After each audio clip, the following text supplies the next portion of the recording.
구약 성경에 보면은 가장 중요한 이 세 가지 직분이 있습니다. 세 직분. 직분이 뭐죠? 왕, 또 하나는 선지자, 또는 하나는 제사장. 왕은 다스리는 사람입니다. 선지자는 하나님의 말씀을 선포한 사람이죠.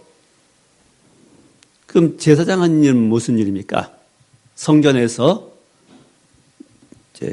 예배한 일입니다. 피를 가지고 하나님께 나가서 드린 일을 한 일이 가장 중요한 일이죠.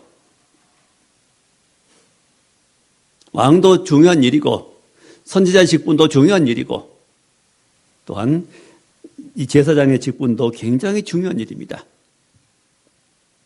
자, 우리 예수님은 이 세 가지 직분을 다 가지신 분이십니다.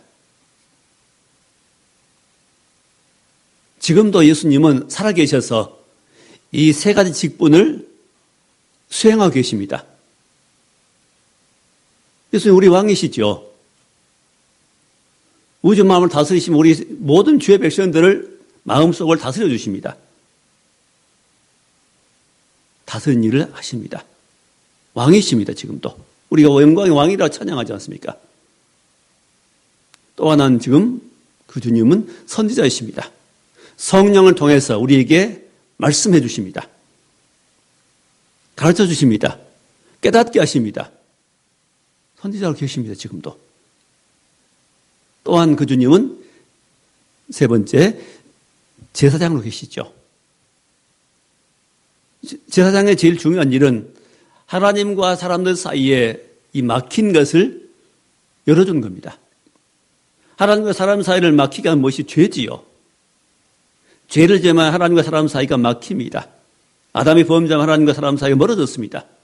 이런 멀어진 사이, 담이 놓였는데 이런 담을 헐고 다시 하나님과 사람 사이에 교제할 수 있도록, 만날 수 있도록, 연결될 수 있도록 중간에서 그 연결고리를 해주는 일, 역할을 한 일이 바로 이분이 그 제사장 일을 한 분이십니다. 그 제사장이 있고 또 제사장 중에 한 사람 뽑은 사람이 바로 대제사장님이십니다. 그런 제사장들은 1년 아니면 또 몇 년 아니면 죽으면 할 수 없습니다. 자꾸 바뀝니다. 이제는 영원한 그 대제사장이 우리 가운데 계신다는 것입니다. 그분이 바로 우리 예수님이십니다. 자, 14절 말씀. 그러므로 우리에게 큰 대제사장이 계시니, 큰 제사장. 인간이 세운 인간 대제사장들은 다 죽었습니다. 그러면 지금은 대제사장이 없습니다. 인간에게 세운 대제사장은 다 죽었습니다. 근데 우리에게 누가 계셔요? 그보다 더 큰 대제사장이 계시니 누구셔요? 승천하신 이 곧 하나님의 아들 예수시라. 그 예수님은 승천했습니다. 자, 땅에 있는 대제사장은 땅에 있는 성전에서 일했습니다. 자, 그러나 지금 우리에게 있는 큰 대제사장 예수님은 승천했습니다. 하늘로 올라가셨습니다. 그 성전은 어디 있는 겁니까? 하늘에 있는 장막입니다. 땅에 있는 성전이 아니라 하늘의 장막에서 하나님 앞에 직접 나갈 수 있도록 길을 열어놓았습니다. 구약 시대에 인간이 세운 인간 제사장은 땅에 있는 성전에서 활동했습니다. 범위가 거기 있죠. 땅에 있는 성전. 우리 앞에 있는 큰 대제사장이신 예수님은 땅이 아니라 이제는 범위가 어디요? 하늘까지 넓혀졌습니다. 그 길이 어디까지 하늘로 올라간 길이 열려버렸습니다. 십자가 예수님 죽으심으로 성전 휘장이 갈라졌지요. 그 길이 어디로 열렸어요? 땅의 길이 아닌 하늘길이었습니다. 그 길은 실로 새롭고 산 길이라고 말씀합니다. 하늘의 하나님 보좌 앞에까지 길이 열렸습니다. 그 예수님 은혜를 그 공로 의지해서 그 피를 의지해서 그 이름 의지해서 우리 하나님 앞에 담대히 나갈 수 있게 되었습니다.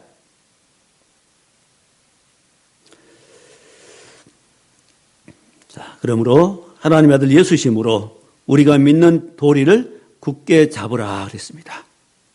이 믿음의 도리를 굳게 잡고 이 믿음의 길로 예수님을 의지해서 그 이름을 의지해 담대히 하나님께 나가라고 말씀하십니다. 자, 그럼 오늘 말씀의 핵심이 뭐냐면 이런 대제사장은 어떤 마음을 가지고 계시냐 말입니다. 어떤 마음이신가, 그분의 마음이. 사람 마음이 악하기 때문에 모든 일을 악하게 행합니다. 그 영향받은 사람들은 악해집니다. 어두워집니다. 음란해집니다. 사나워집니다. 더러워집니다. 그런데 이런 대제사장이신 주님을 우리가 만나면은 이 주님의 성품을 함께 얻게 됩니다. 그 성품이 내게 들어오게 됩니다. 우리도 그런 사람이 되는 겁니다. 자, 우리에게 있는 큰 대제사장이신 예수님은 첫째, 우리 연약함을 동정하신다 그랬습니다. 자, 15절 말씀. 우리에게 있는 대제사장은 우리 연약함을 동정하지 못할 이가 아니요. 자, 동정하신다는 거고, 동정한다. 뭘 동정해? 우리 연약함을. 그전 성경에는 우리를 체휼하신다. 연약함을 체휼하신다. 직접 체험하고 불쌍히 여긴다는 그런 말씀입니다. 하여튼, 자, 우리 예수님은 인간의 몸으로 이 땅에 오셨습니다. 왜 인간의 몸으로 오셔야 되죠? 먼저 피 흘리기 위해서 오셨습니다. 피를 가지고 오셔야 되기 때문에. 또 하나는 우리 연약함을 직접 체험하시기 위해서입니다. 하나님께서는 하늘에서만 그냥 내가 너희를 용서하겠다, 구원하겠다 말씀하지 않으시고 이 땅이니까 직접 아들의 모습으로 오셨습니다. 하나님의 아들을 예수님은 이 땅에 보냈습니다. 인간들이 당한 모든 고난들을 다 체험하게 만들었습니다. 예수님은 33년 이 땅에 사시면서 그 모든 고통, 고난들을 체험하셨습니다.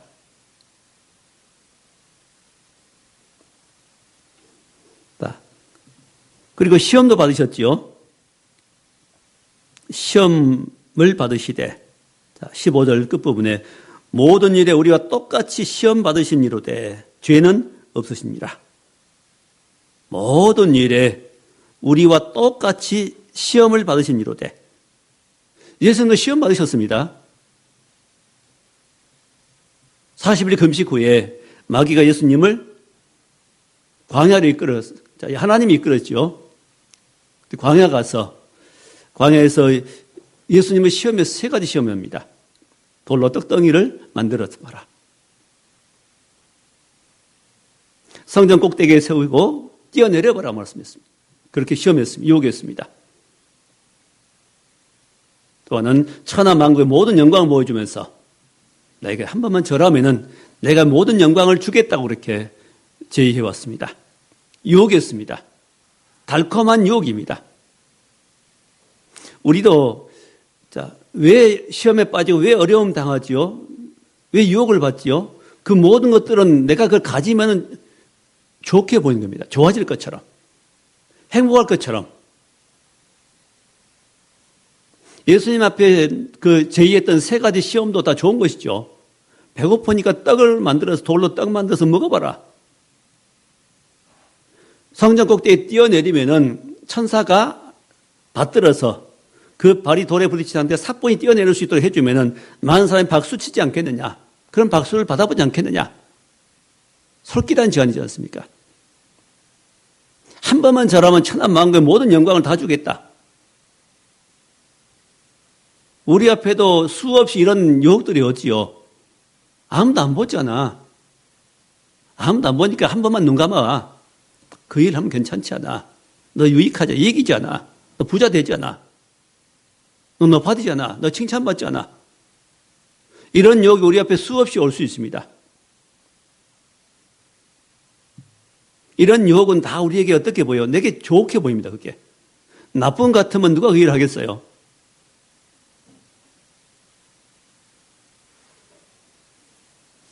보이는 것으로, 눈에 보이는 것으로, 영광 받는 것으로, 먹는 것으로, 쾌락으로 유혹이 옵니다. 자, 이런 모든 유혹들을 이기려면은 어떻게 될까요? 이런 유혹에서 이런 시험에 승리하신 주님을 바라보고 이 주님을 의지할 때만 이길 수 있습니다. 그렇지 않으면 절대 우리 못 이깁니다. 우리 의지를 못 이기는 겁니다. 예수 믿지 않는 사람들은 이런 시험이 올 때 못 이깁니다. 이길 수가 없습니다. 넘어집니다. 자, 작은 걸 허용하면 더 큰 것을 계속 허용할 수밖에 없습니다. 요즘 무슨 성범죄 때문에 또 복잡한 때 이런 문제. 그 단순한 것처럼 보이지만은 한번 거기에 접하게 되면 계속해서 더 다른 것, 또 다른 것. 몸에서 요구하게 됩니다. 누가 요구할까요? 우리 사람 마음 속에 안에 있는 악한 영들이 요구하는 겁니다. 우리는 이길 수 없습니다. 이기는 길은 뭘까요? 주 예수 그리스도를 바로 믿고 따르는 길밖에 없습니다. 그래야 그 마음속에 거절이 되고 마음속에 이길 수 있는 힘이 생깁니다. 왜? 예수께 이기셨기 때문에. 이긴 경험을 가지신 분이 이기신 분이 이기도록 만들어줍니다. 아담은 못 이겼습니다. 유혹에서. 우리 안에 아담의 속성이기 때문에 아담의 속성까지 못 이깁니다. 그럼 우리 승리하신 주님을 바라보는 길밖에 없습니다. 자, 오늘 말씀에 보니까 예수님은 우리의 큰 대제사장이신 예수님은 우리를 어떻게 해요? 동정하신다 말씀하십니다. 동정하신다. 자, 동정이 뭐지요? 어려움 당한 사람을 마음으로 불쌍히 여기는 마음이 동정이죠.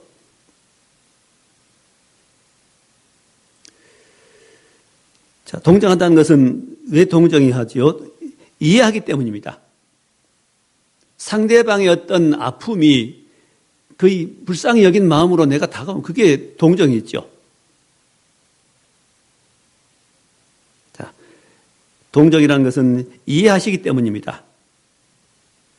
예를 들면 가늠한 여인이 가늠한 현장에서 잡혀가지고 4400 끌려와서 사람들이 비행들로 돌을 들고 그 여인을 던지려고 하고 있습니다. 다른 많은 사람들은 그 여인을 향해서 무슨 마음을 품었어요? 나쁜 아무개, 나쁜 시기. 저런 사람은 죽어야 돼. 돌에 맞아 죽어도 싸. 당연해. 그런 마음을 가졌습니다. 자, 대부분 사람이 갖는 마음입니다. 근데 예수님은 그런 마음이 없으십니다. 그 여인을 죽이고 싶은 마음이 없습니다. 그 여인을 향해 돌을 던지고 싶은 마음이 없습니다. 그동안 예수님은 땅에 뭔가 쓰시더니 다시 일어나가지고 말씀합니다. 누구든지 죄 없는 자가 먼저 돌을 들어 여인에게 치라고 말씀합니다. 죄 없는 자가 돌을 던지라. 자, 이 말씀이 빛이 되어가지고 사람들의 마음을 밝혀버립니다. 이 그리스도의 말씀입니다. 주의 말씀, 그리스도의 말씀은 빛이 되어가지고 사람들의 어두운 마음을 밝혀버립니다. 자, 만약 그때 예수님이 안 계시고 다른 종교 지도자들과 다른 일반 백성들이 거기에 모였다면은 오직 거기에서 나오는 말은 생각들은 하나같이 통일됐을 겁니다. 저는 죽어야 돼. 빛이 없어. 모두 어두운 가운데 있었습니다. 자기들도 똑같은 죄를 행하면서도 비록 그런 행동으로는 그런 일을 안 했을지라도 마음으로 그런 죄를 지으면서도 여인을 향해서 나쁜 못이라고 그랬습니다. 죽어야 된다고 말했습니다. 돌을 들고 있었습니다. 던지려고. 예수님 말씀하십니다. 그런지 죄 없는 자가 먼저 돌로 치라고 했을 때 그 말씀이 순간에 그 빙 둘러선 사람들의 마음을 찔렀습니다. 양심의 가책을 받았습니다. 그래서 다 한두 사람 점점 어른 아이까지 다 도망가 말았습니다. 이렇게 주의 말씀 우리에게 임하면은 우리가 가책을 받습니다. 나 똑같은 사람이구나.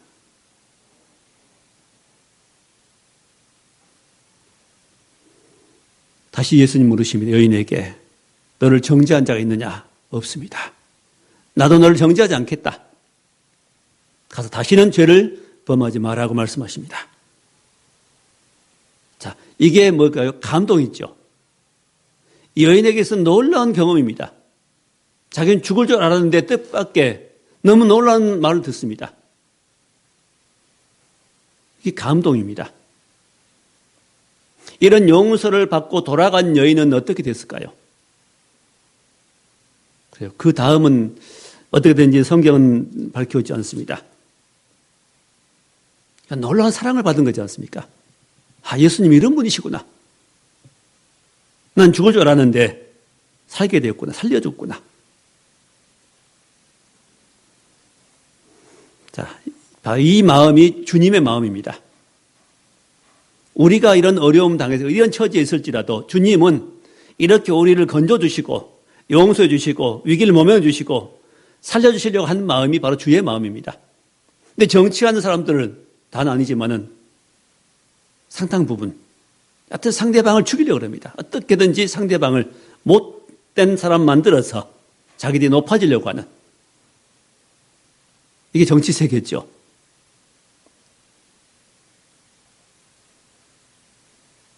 우리는 이 주님의 마음을 우리가 받게 된다면은 우리도 이런 아름다운 마음을 갖고 살게 될 것이고 우리도 이런 감동을 주는 사람으로 살 수 있게 될 것입니다. 주의 마음이 우리가 온다면은 우리도 이런 일이 있다 할지라도 우리가 남을 감동시키는 이웃을 감동시키는 그런 사람이 되지 않을까요? 이게 능력입니다. 이게 빛입니다. 이게 생명입니다. 땅에서 없는 하늘에서 받는 빛이고 생명입니다. 이 복음 안에 있고 이게 말씀 안에 있습니다. 이게 바로 예수 안에 있습니다. 예수님은 우리 연약한 우리를 이렇게 돌에 맞아 죽을 수밖에 없는 우리를 용서하시고 다시 기회를 주시는 그런 분이십니다. 이게 주님의 동정하심입니다. 동정하시는 그 주님. 베드로도 한때는 수제자로서 그래도 본인 생각에 난 괜찮은 사람이겠습니다. 주님이 십자가에 이제 못 박혀 돌아가실 것을 말씀할 때 베드로 그리 마옵소 그랬습니다. 절대 주님께 그런 일이 없습니다. 안 일어납니다.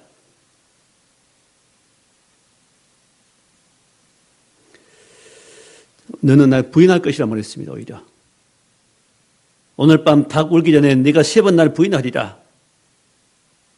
이런 주의 말씀을 그 믿지 않고 장담했습니다. 난 절대 주님 버리지 않겠습니다. 부인하지 않겠습니다. 죽는 데까지 따라가겠습니다고 장담했지만은 결국은 예수님이 끌려가실 때 그는 자기 목숨이 두려워서 예수님 모른다고 3번이나 부인했습니다. 연약함입니다. 그래도 형평이 좋고 사정이 좀 어떤 지위에 있고 이러면은 대단한 사람처럼 여겨지지만은 또 어떤 위기가 생기면 그 앞에 그냥 무릎을 꿇을 때가 있습니다. 우리 인생의 연약함입니다. 저도 그렇게 여러분도 연약할 때가 있습니다. 그래서 우리 누구도 장담할 수 없습니다. 나는 절대 그런 일 안 씁니다 할 수가 없습니다. 우린 장담할 수 없습니다. 맹세하지 말아야겠지요. 우린 맹세할 수 있는 존재가 아닙니다. 그만 힘 있는 사람들이 아닙니다. 연약하기 때문에 우린 늘 주님을 바라봐야 됩니다. 연약하기 때문에 지나치게 누구를 정죄하면 안 됩니다. 나도 그런 일을 할 수 있습니다. 나도 그런 연약함만 빠질 수 있고 그런 죄를 나도 지을 수 있기 때문에 지나치게 누구를 정죄하면 안 됩니다. 그렇게 베드로가 예수님을 3번 부인하고 나서 예수님 십자가에 달릴 때 제자들은 두려워서 떨고 있었습니다. 그리고 시간이 좀 지나서 이제 물고기 잡으러 바닷가에 고기 잡으러 갔을 때 밤새 고기 잡았지만 한 마리 잡지 못하고 힘이 빠져 돌아올 때 주님이 바닷가에서 기다렸죠. 그 제자들 위해서 준비한 건 뭡니까? 떡과 생선 준비하시고 그들에게 먹으라고 말씀했습니다. 왜 너희들 버리고 도망갔냐 묻지 않습니다. 이런 나쁜 못이라고 나쁜 제자들 의리 없는 놈들이라고 말하지 않습니다. 왜 그러죠? 그들이 그럴 수밖에 없는 것을 알았습니다. 그들 수준에서는 그럴 수밖에 없는 겁니다. 우리도 아이들이 어떤 잘못을 저지르면 아이니까 그럴 수밖에 없다 여기는 겁니다. 근데 그러지 마라 어른이 그러면 조금 서운하지요. 그래서 우리가 남을 이해한다는 건 참 중요합니다. 남을 이해한다는 것. 어린 아이들은 아이를 이해할 수 없습니다. 똑같은 친구의 마음을 못 이해합니다. 근데 어린 아이를 이해합니다. 왜? 어른이기 때문에. 마음이 넓기 때문에. 예수님께서는 이렇게 마음이 넓으십니다. 우리 마음 같지 않습니다. 이게 주의 마음입니다. 우리 모든 약함을 이해할 수 있습니다. 이해하십니다. 그 베드로에게 왜 나 배신해서 나쁜 놈 이렇게 말씀하지 않고 떡을 떼어주고 생선 구워서 주시면서 네가 나를 사랑하느냐? 나를 사랑하냐고 묻습니다.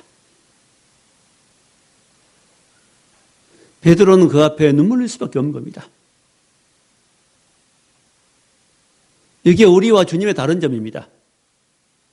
우리 감정대로 말아버립니다. 그냥. 기분 나쁘니까 기분 나쁜 표정 지으면서 퉁명스럽게 따지기도 합니다. 넌 죽어야 돼 말하기도 합니다. 넌 당해야 싸 이렇게 말하기도 합니다.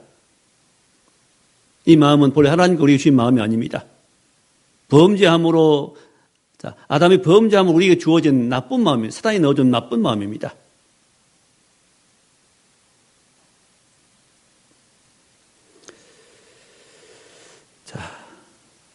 그래서 이런 연약한 사람들의 마음들을 주님이 다 아셨습니다.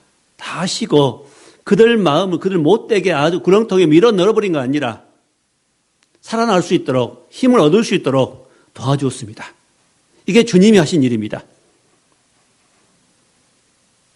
이게 우리 주님이 하신 일이고 우리 교회 가운데 하신 일입니다. 지금 주님이 대제사장으로 살아계셔서 모든 백성들 가운데 하신 일입니다.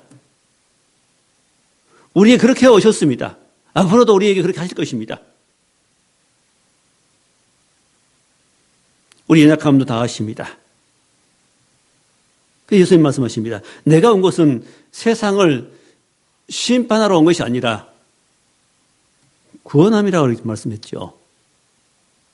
나쁜 일 하는 사람 끝장내러 오신 거 아닙니다. 아무리 나쁜 일 했을지라도 세상에서는 그들이 구원받지 용서받지 못할 죄를 지었을지라도 그들을 구원하러 오셨습니다.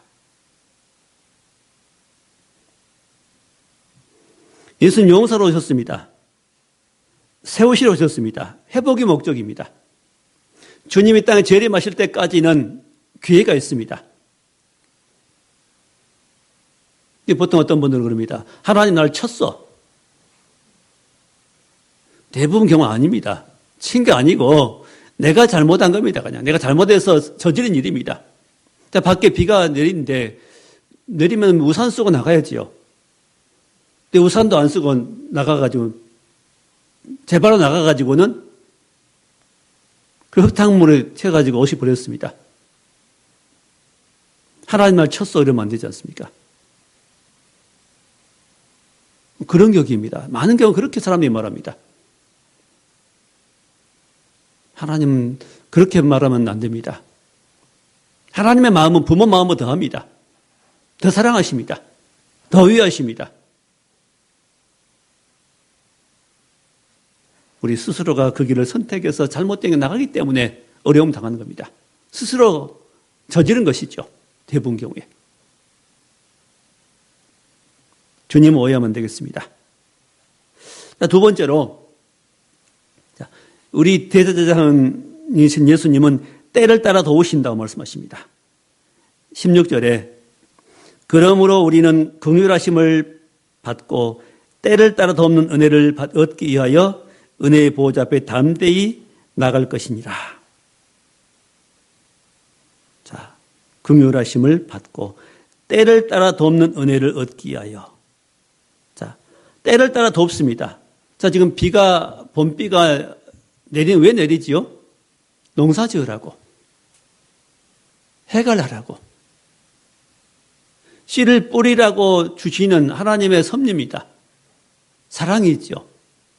만약 봄에 비가 한 방울도 내리지 않고 여름까지 가버린다면 농사 짓기 어려워집니다. 하나님께서는 왜 비를 내리셔요? 우리를 사랑해서 먹을 것과 쓸 것 주시기 위해서, 마실 물을 주시기 위해서 때를 따라합니다. 때를 따라. 가을에는 많은 비가 안 오지요. 왜? 추수해야 되니까. 여름엔 비가 많이 필요합니다. 여름에 비가 많이 내려집니다. 때를 따라. 필요하니까 내리는 겁니다. 적절할 때 주신다고 말이죠. 하나님 우리를 도우실 때도 어떻게 도와요? 때를 따라 도와주십니다. 필요할 때, 적절할 때, 어려울 때 도와주시고, 힘들 때 도와주시고, 고독할 때 도와주시고, 의지할 곳 없을 때 도와주십니다.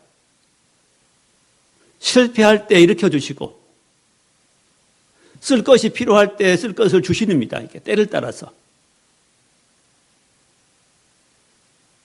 부모도 아이에게 필요할 때 뭘 주지요? 필요하다. 옷이 없다 여겨지면 옷을 사줍니다. 배고프다 여겨지면 먹을 것을 준비해서 줍니다. 하나님께 우리에게 이렇게 알아주실 것이 많습니다. 알아서 필요한 것을 주실 때가 많습니다.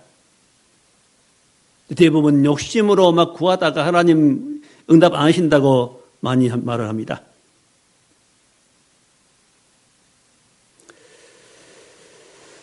자, 이렇게 날씨도 하나님이 주장하시고 모든 질서도 하나님이 잡으십니다.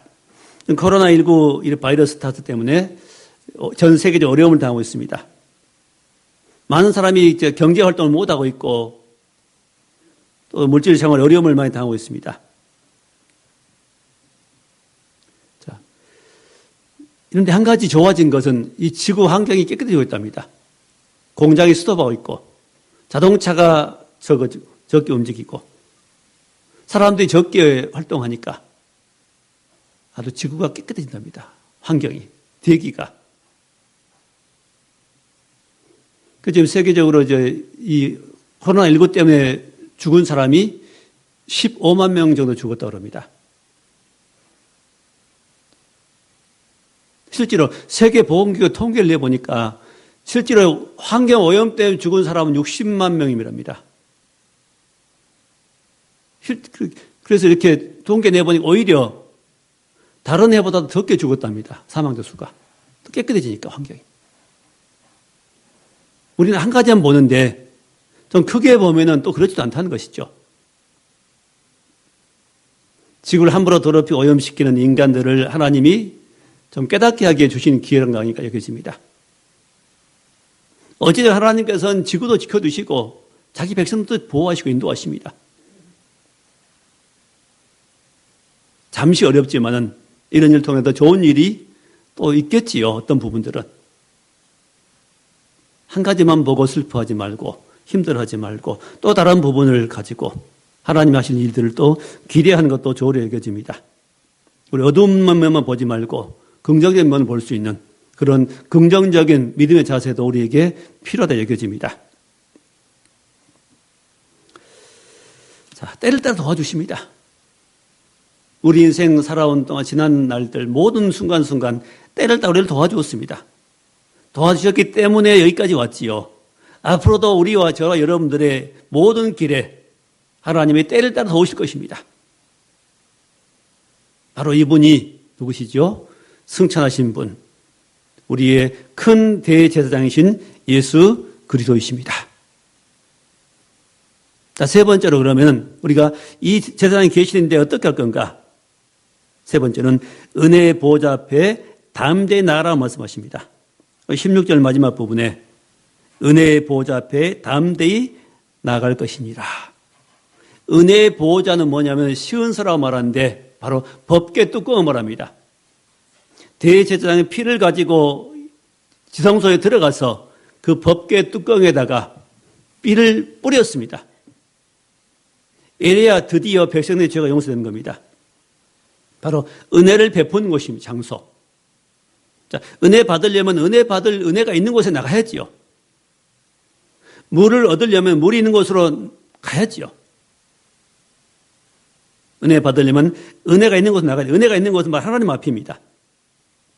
은혜의 보호자입니다. 자, 은혜의 보호자 앞으로 담대히 나가라. 여기 말씀은 심판의 보호자가 아닙니다. 은혜의 보호자는 용서의 보호자입니다. 사랑의 보호자며 해결해주는 그런 곳입니다.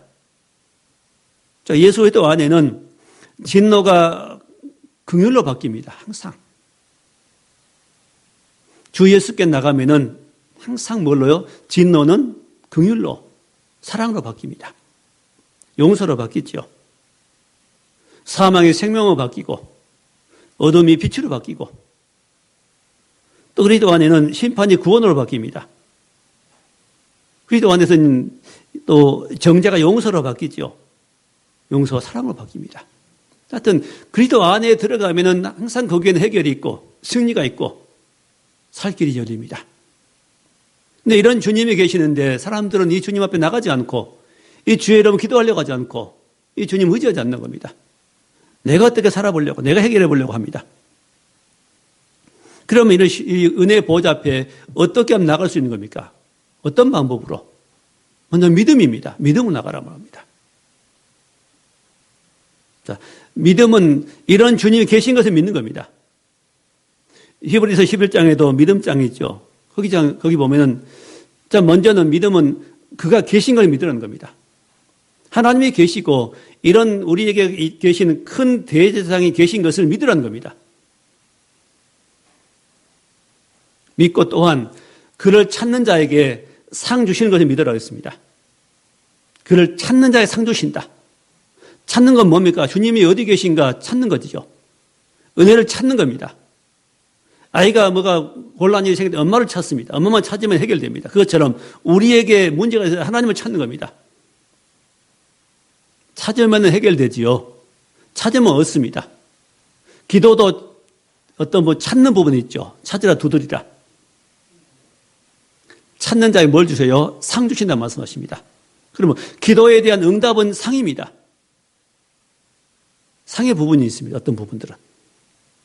잘했다. 기도한 것이 기도함으로 받게 됩니다. 얻게 된 이것은 상의 어떤 부분이 일종의. 다는 아니지만 일부분이죠. 하나님 앞에 기도로 찾으면은 하나님 우리에게 응답이라는 상을 주십니다. 잘했다. 나가는 방법은 기도함으로 나가는 겁니다. 찾으면 나가는 겁니다. 주님 부르면 나가는 겁니다. 하여튼 주님을 찾아야 됩니다. 또 고백하면 나갈 수 있죠. 예수를 주라고 고백하면서 나가는 겁니다. 나는 종이고 나는 할 수 없고 나는 이 일을 온전히 할 수 없으므로 주님 인도해 주시고 해결해 주옵소서. 부르고 찾고 나가는 것. 또 주님께 나갈 때는 감사 찬양하며 나가는 겁니다. 원망 불평함으로 가면 안 됩니다. 하나님 나를 왜 이렇게 두었습니까? 난 왜 안 돌보십니까? 그렇게 하지 말고 감사 찬양함으로. 하나님의 궁정에 들어갈 때는 어떻게요? 감사함으로 찬양함으로 나가라 그랬죠. 감사함으로 그 문에 들어가며 찬송함으로 궁정에 들어가서 여호와 이름을 찬양하라 했습니다. 바로 하나님이 계신 궁전에 들어가는 방법, 그 문을 통과해 들어가야 되는데 그 문을 여는 것은 뭐라 했어요? 감사함으로 했습니다. 감사함으로. 빌립보 4장 7절에 아무것도 염려하지 말고 오직 너희 구할 것을 어떻게 해요? 감사만 하는 게 아니라 감사함으로 기도하라. 하나님께 나간 마음의 자세, 감사함입니다. 환경 보고 문제 보면 감사할 수 없지만은 하나님이 계신 것을 생각하면 감사가 됩니다.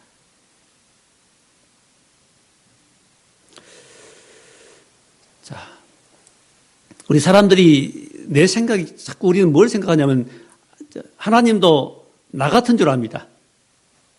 내가 이렇게 못됐는데 사람들은 내가 아주 친구 관계에서 내가 정말 못돼가지고 정말 난 이게 나밖에 모르는 사람이 평상시에 친구 하나도 생각하게 해주지 않고 입장도 생각하지 않고 어려움 있으면 친구애가 뭘 달라 빌려달라 이러면 친구들이 뭐라 그래요?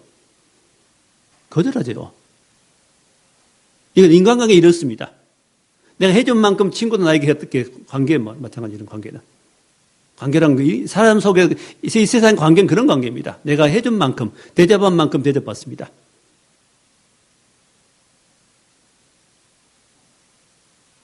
그래서 우리가 하나님께 대해서 그렇게 생각합니다. 내가 잘못했으면 하나님도 나를 그렇게 할 거야. 내가 하나님께 아무것도 못했으므로 하나님도 나를 배척할 거야. 그게 오해입니다. 난 잘못했을지라도, 난 부족했을지라도, 난 연약했을지라도, 난 죄만 지었을지라도 하나님 찾고 나가면은 하나님은 우리를 용납하시는 겁니다. 환영하십니다. 이게 탕자의 비유죠.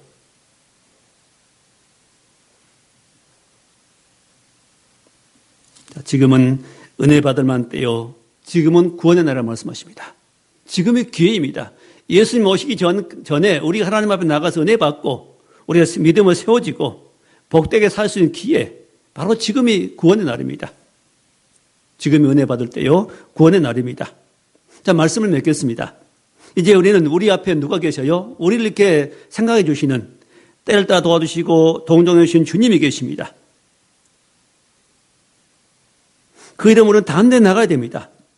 나가되 어떻게 나가라고 말씀합니까? 다음대에 주저하지 말고, 날 안 도와주면 어쩌지? 기도응답이 안 되면 어쩌지? 이렇게 생각하지 말고, 나 같은 사람을 하나님이 용납하실까? 도와주실까? 이렇게 주저하지 말고 담대히 나가라는 겁니다. 뭘 의지해서? 예수의 피를 의지해서, 예수 이름 의지해서, 하나님께 열어놓으신 휘장가 열어놓은 길이 있으므로 이 길은 휘장 가운데 열어놓으신 실로 새롭고 산 길이라고 말씀하십니다. 그 길은 하늘로 열려 있습니다. 하늘 향해서 열려 있습니다. 확실하게 열려 있습니다. 분명하게 열려 있습니다. 누구든지 예수 이름으로 나가면 누구든지 그 길을 따라 나갈 수 있습니다. 우리 앞에 계신 큰 대제사장이신 예수님은 지금도 계십니다. 무엇으로? 대제사장으로. 그 예수님은 영원한 대제사장이십니다. 영원히 계십니다. 이 주님이 우리에게 오라고 하십니다. 예수 이름으로 나갑시다. 예수님 주라고 고백하고 감사하며 찬양하면서 기도하십시다. 은혜를 주라고 달라고 기도하십시다. 문제를 해결해 달라고 기도하십시다. 예수님만이 힘이십니다. 예수님이 길이십니다. 예수님은 우리 생명이십니다. 천국길을 열어놓으신 예수님, 예수 이름으로 기도하고 예수 이름으로 감사하며 예수 이름으로 승리하는 우리 삶이 될 수 있기를 주의 이름으로 축원합니다. 기도하겠습니다. 하나님 감사합니다.